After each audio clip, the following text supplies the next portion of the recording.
Excel Techno School, Guruvayanakere, Venur. Admission open now. ಒಂದು ಬಿಹಾರಿಗಳಿಗೆ ಕರ್ನಾಟಕದಲ್ಲಿ ಜಾಗ ಕೊಡೋದು ಅಪರಾಧ ಅಂತ ನಾನು ಭಾವಿಸೋದಿಲ್ಲ.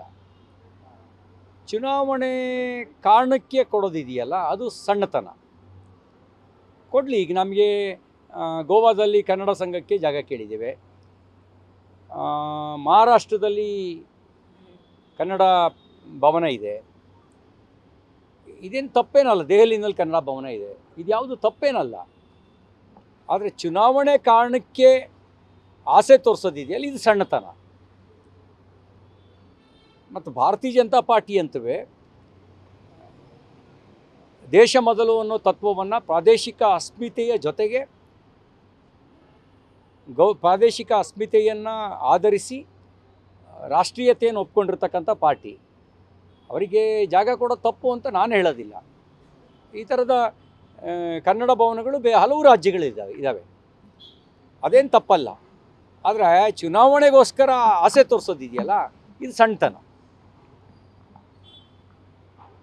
ಪವರ್ ವಿಚಾರದಲ್ಲಿ ಮುಖ್ಯಮಂತ್ರಿಗಳೊಂದು ಹೇಳಿಕೆ ಕೊಟ್ಟಿದ್ದಾರೆ, ನಾನು ಪುನಾರಚನೆ ಬಗ್ಗೆ ಅಷ್ಟೇ ದೆಹಲಿಗೆ ಹೋಗ್ತಾ ಇದ್ದೇನೆ ನವೆಂಬರ್ 15ಕ್ಕೆ ಅನ್ನುವಂಥ ವಿಚಾರ. ಆದರೆ ಕಾಂಗ್ರೆಸ್ನ ಡಿ ಕೆ ಶಿವಕುಮಾರ್ ಬೆಂಬಲದಿಂದ ಪವರ್ ಶೇರಿಂಗ್ ವಿಚಾರವಾಗಿ ಮತ್ತೆ ಅವರು ಹೇಳಿಕೆಗಳನ್ನು ಮುಂದುವರಿತಾನೆ. ನಾವು ಮುಖ್ಯಮಂತ್ರಿಗಳಿಗೆ ಭಾಳ ಸರಿ ಹೇಳಿದ್ದೇವೆ, ಮುಖ್ಯಮಂತ್ರಿಗಳೇ ಬೆಲೆ ಏರಿಕೆ ಬಗ್ಗೆ ನಿಮ್ಮ ಸರ್ಕಾರದ ನಿಲುವು, ಆ ಬೆಲೆ ಏರಿಕೆ ಕಾರಣಕ್ಕೆ ಜನಸಾಮಾನ್ಯರ ಸಂಕಷ್ಟಕ್ಕೊಳಗಾಗಿರೋದು ನಿಮ್ಮ ಗಮನಕ್ಕೆ ಬಂದಿಲ್ವೇ? ಯಾಕೆ ಎಲ್ಲ ಬೆಲೆಯನ್ನು ಏರಿಸ್ತಾ ಇದ್ದೀರಿ? ಯಾಕೆ ಜನರ ಬದುಕನ್ನು ದುಸ್ತರಗೊಳಿಸೋ ಕೆಲಸ ಮಾಡ್ತಿದ್ದೀರಿ? ಅಕ್ಟೋಬರ್ ತಿಂಗಳೊಳಗೆ ಗುಂಡಿ ಮುಚ್ತೀವಿ ಅನ್ನುವಂಥ ನಿಮ್ಮ ಡೆಡ್ಲೈನೇ ಡೆಡ್ ಆಗೋಯ್ತಲ್ಲ. ನೀವೊಂದು ಡೆಡ್ಲೈನ್ ಕೊಟ್ಟಿದ್ರಿ, ಅಕ್ಟೋಬರ್ ತಿಂಗಳ ಒಳಗೆ ಎಲ್ಲ ಪಾಠವನ್ನು ಮುಚ್ಚಬೇಕು. ಯಾಕೆ ಮುಚ್ಚಿಲ್ಲ? ಈ ಬಗ್ಗೆ ಮಾತಾಡಿ. ರೈತರ ಆತ್ಮಹತ್ಯೆಯಲ್ಲಿ ನಂಬರ್ 2 ಕರ್ನಾಟಕ ದೇಶದಲ್ಲಿ. ರೈತರ ಆತ್ಮಹತ್ಯೆ ಯಾಕೆ ಮಾಡ್ಕೊಳ್ತಿದ್ದಾರೆ? ಅವರ ಸಂಕಷ್ಟಕ್ಕೆ ಪರಿಹಾರ ನಿಮ್ಮ ಸರ್ಕಾರದಲ್ಲಿ ಇಲ್ವಾ? ಗಾಂಜಾ ಮಟ್ಕಾ ಅದರ ರಾಜಧಾನಿಯಾಗಿ ಬದಲಾಗ್ತಾ ಇದೆ ಕರ್ನಾಟಕ. ಎಲ್ಲ ಕಡೆನೂ ಗಾಂಜಾ ಸಿಗುತ್ತೆ, ಎಲ್ಲ ಕಡೆನೂ ಗಾಂಜಾ. ಮಟ್ಕಾ ಹಾವಳಿ. ಮಟ್ಕಾ ಮತ್ತು ಗಾಂಜಾಕ್ಕೆ ರಾಜಾಶ್ರಯ ಸಿಗ್ತಾ ಇದೆ ಅನ್ನುವಂಥ ಅನುಮಾನ ನಮಗಿದೆ. ರಾಜಾಶ್ರಯ ಇಲ್ಲದೇ ಇದ್ದರೆ ಈ ಪ್ರಮಾಣದಲ್ಲಿ ಮಟ್ಕಾ, ಈ ಪ್ರಮಾಣದಲ್ಲಿ ಗಾಂಜಾ ಬರ್ತಿರಲಿಲ್ಲ. ಥರ್ಡ್ಸ್ ಹಾವಳಿ ಹಲವು ವರ್ಷಗಳಿಂದ ಇರಲಿಲ್ಲ. ಸೆಕೆಂಡ್ಸ್ ಅಲ್ಲ, ಸೆಕೆಂಡ್ಸ್ ಅಂದರೆ ತೆರಿಗೆ ವಂಚನೆ ಮಾಡೋದು, ಥರ್ಡ್ಸ್ ಅಂದರೆ ಲೋಕಲ್ ಮ್ಯಾನುಫ್ಯಾಕ್ಚರ್ ಲಿಕ್ಕರು. ಥರ್ಡ್ಸ್ ಹಾವಳಿ ಹೆಚ್ಚಾಗಿದೆ. ಇದಕ್ಕೆ ರಾಜಾಶ್ರಯ ಇಲ್ಲದೆ ಇದ್ದರೆ ಥರ್ಡ್ಸ್ ಹೆಂಗೆ ಬರ್ಲಿಕ್ಕೆ ಸಾಧ್ಯ? ಥರ್ಡ್ಸ್ ಹಾವಳಿ ಹೆಚ್ಚಾಗಿದೆ ಅಂದರೆ ಇಟ್ಸ್ ಮೀನ್ಸ್ ನಿಮ್ಮ ಆಡಳಿತದಲ್ಲಿರೋರು ಅವರಿಗೆ ಅದಕ್ಕೆ ರಾಜಾಶ್ರಯ ಕೊಡ್ತಾ ಇದ್ದೀರಿ ಅಂತಕ್ಕಂಥದ್ದು ನಮ್ಮ ಅನುಮಾನ ಮತ್ತು ಆರೋಪ. ಇದ್ರ ಬಗ್ಗೆ ಮಾತಾಡಿ. ಕರ್ನಾಟಕ ಪ್ರತಿನಿತ್ಯದಲ್ಲಿ ಕರ್ನಾಟಕದಲ್ಲಿ ಅತ್ಯಾಚಾರ ನಡೆಯುತ್ತೆ, ಹತ್ಯೆ ನಡೆಯುತ್ತೆ ಅನ್ನೋದು ಕರ್ನಾಟಕಕ್ಕೆ ಗೌರವ ತರುವ ಸಂಗತಿ ಅಲ್ಲ. ನೀವು ಜನರ ಗಮನವನ್ನು ಬೇರೆ ಕಡೆಗೆ ಸೆಳೆಯೋದಕ್ಕೆ ನೀವೊಂದು ಸರಿ ಸಂಪುಟ ವಿಸ್ತರಣೆ ಮಾತಾಡ್ತೀರಿ, ಅಧಿಕಾರದ ಬದಲಾವಣೆ ಬಗ್ಗೆ ಮಾತಾಡ್ತೀರಿ. ನಮಗೆ ನೀವು ಯಾರನ್ನಾರು ಮುಖ್ಯಮಂತ್ರಿಯಾಗಿ ಮಾಡ್ಕೊಳ್ಳಿ, ನಮಗೆ ಸಂಬಂಧ ಇಲ್ಲ. ಯಾರನ್ನಾರು ಮಂತ್ರಿಯಾಗಿ ಮಾಡ್ಕೊಳ್ಳಿ. ಸಮಸ್ಯೆಗಳ ಬಗ್ಗೆ, ಸಮಸ್ಯೆ ಬಗೆಹರಿಸೋದಕ್ಕೇನು? ನಿಮ್ಮ 134 ಮ್ಯಾನಿಫೆಸ್ಟೋದಲ್ಲಿದ್ದಂಥ ಗ್ಯಾರಂಟಿಗಳಲ್ಲಿ 9 ಮಾತ್ರ ಕೊಟ್ಟಿದ್ದೀರಿ. ಉಳಿದವ ಕತೆ ಏನು? ಉಳಿದ 125 ಯಾವಾಗ ಈಡೇರಿಸ್ತೀರಿ? ಯಾವಾಗ 125 ಈಡೇರಿಸ್ತೀರಿ? ಅದ್ರ ಬಗ್ಗೆ ಮಾತಾಡಿ. ಗುಂಡಿ ಯಾವಾಗ ಮುಚ್ತೀರಿ? ಅದ್ರ ಬಗ್ಗೆ ಮಾತಾಡಿ. ನೀವು ಯಾರು ಡೆಲ್ಲಿಗೆ ಹೋಗ್ತೀರಿ ಅದು ಸುದ್ದಿ ಆಗ್ಬೇಕಾ? ನಮಗೆ ಸುದ್ದಿ ಆಗಬೇಕಾಗಿರೋದು ನಿಮ್ಮ ಭ್ರಷ್ಟಾಚಾರ. ಗುತ್ತಿಗೆದಾರರು 60% ಕರಪ್ಷನ್ ಬಗ್ಗೆ ನಿಮಗೆ ಪತ್ರ ಕೊಟ್ಟರಲ್ಲ ಮುಖ್ಯಮಂತ್ರಿಗಳೇ, ಅದನ್ನು ನಿಯಂತ್ರಿಸೋದಕ್ಕೆ ಏನು ಕ್ರಮ ತಗೊಂಡಿದ್ದೀರಿ? ಯಾವಾಗ ಗುತ್ತಿಗೆದಾರರ ಬಿಲ್ ಅವ್ರಿಗೆ ಕೊಡ್ತೀರಿ, ಸಂದಾಯ ಮಾಡ್ತೀರಿ? 60% ಭ್ರಷ್ಟಾಚಾರದ ಬಗ್ಗೆ ನಿಮ್ಮ ಪ್ರತಿಕ್ರಿಯೆ ಏನು? ಏನೂ ಇಲ್ಲ, ಸುಳ್ಳು ಅಂತ ಹೇಳ್ತೀರಾ? ಹಾಗಿದ್ರೆ ಎನ್ಕ್ವೈರಿ ಕಂಡಕ್ಟ್ ಮಾಡಿ. ನೀವು ಎನ್ಕ್ವೈರಿ ಕಂಡಕ್ಟ್ ಮಾಡಿ. ಗುತ್ತಿಗೆದಾರರು ಆರೋಪ ಮಾಡಿರೋದು, ನೀವು ವಿರೋಧ ಪಕ್ಷದ ನಾಯಕರಾಗಿದ್ದಾಗ ಆಡಿದ ಮಾತನ್ನ ನೆನಪು ಮಾಡ್ಕೊಳ್ಳಿ. ಈಗ ನೀವು ಏನು ಪ್ರತಿಕ್ರಿಯೆ ಏನು ನಿಮ್ಮದು? ಸುಮ್ಮನೆ ಆರೋಪ ಮಾಡಿದ್ದಾರೆ ಗುತ್ತಿಗೆದಾರರು. ಕೆಲವು ಆಡಿಯೋ ಸಮೇತ ಹೊರಗೆ ಬಂದಿದೆಯಲ್ಲ ನಿಮ್ಮ ಸರ್ಕಾರದ ಭ್ರಷ್ಟಾಚಾರದ ಕುರಿತಾಗಿ. ಅಧಿಕಾರಿಗಳು ಆತ್ಮಹತ್ಯೆ ಮಾಡ್ಕೊಂಡ್ರಲ್ಲ, ಪತ್ರ ಬರೆದಿಟ್ಟು ಆತ್ಮಹತ್ಯೆ ಮಾಡ್ಕೊಂಡ್ರಲ್ಲ.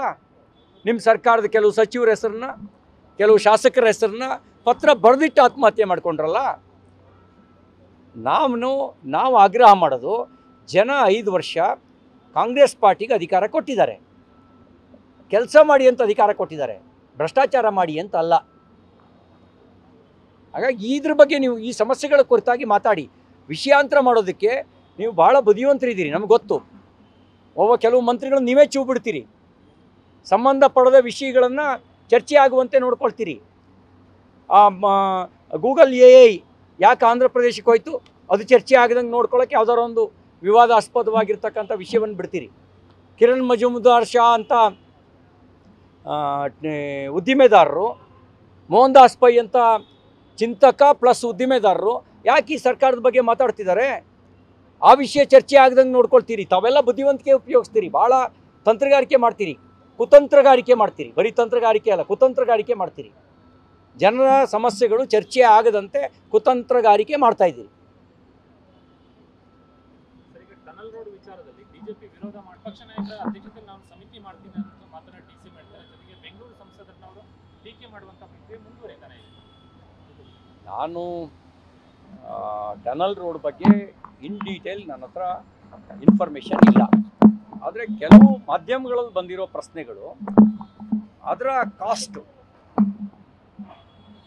ಆಲ್ಮೋಸ್ಟ್ ಡಬಲ್ ಅಂತ ಹೇಳ್ತಾ ಇದ್ದಾರೆ. ಬೇರೆ ಟನಲ್ ರೋಗು ಇಲ್ಲಿಗೂ ಡಬಲ್ ಕಾಸ್ಟು ಯಾಕೆ? ಆ ಡಬಲ್ ಕಾಸ್ಟ್ ಅಂದರೆ ಮತ್ತೆ ಕಮಿಷನ್ನು ವಾಸನೆ ಬರುತ್ತೆ.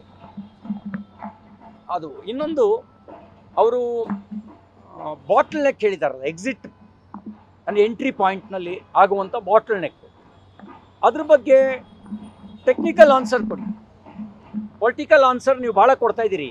ನೀವೆಲ್ಲ ಏನು ಅಂತಂದರೆ, ಯಾವಾಗ ಸಮರ್ಥನೆ ಮಾಡ್ಕೊಳಕ್ಕಾಗಲ್ಲ ಆಗ ಏಕವಚನದಲ್ಲಿ ನಿಂದಿಸ್ಬಿಡೋದು. ಅವ್ರ ಬಗ್ಗೆ, ಅವ್ರನ್ನ ಜನ ಆರಿಸಿರೋ ಸಂಸದರ್ರಿ ಅವರು. 19 ಮತ್ತು 24ರಲ್ಲಿ ಜನ ಆರಿಸಿರೋ ಸಂಸದರು ತೇಜಸ್ವಿ ಸೂರ್ಯ ಅವರು.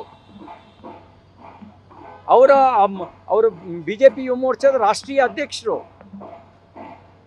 ಕಂಪೇರ್ ಮಾಡಿದ್ರೆ ನಿಮ್ಮ ಪಕ್ಷದ ರಾಷ್ಟ್ರೀಯ ನಾಯಕರಿಗಿಂತ ಡೆಪ್ತ್ ನಾಲೆಡ್ಜ್ ಇದೆ, ಭಾಷೆ ಬಗ್ಗೆ ಹೇಳ್ತಾ ಇದೆ ಮತ್ತು ಕಳಕಳಿಯೂ ಇದೆ.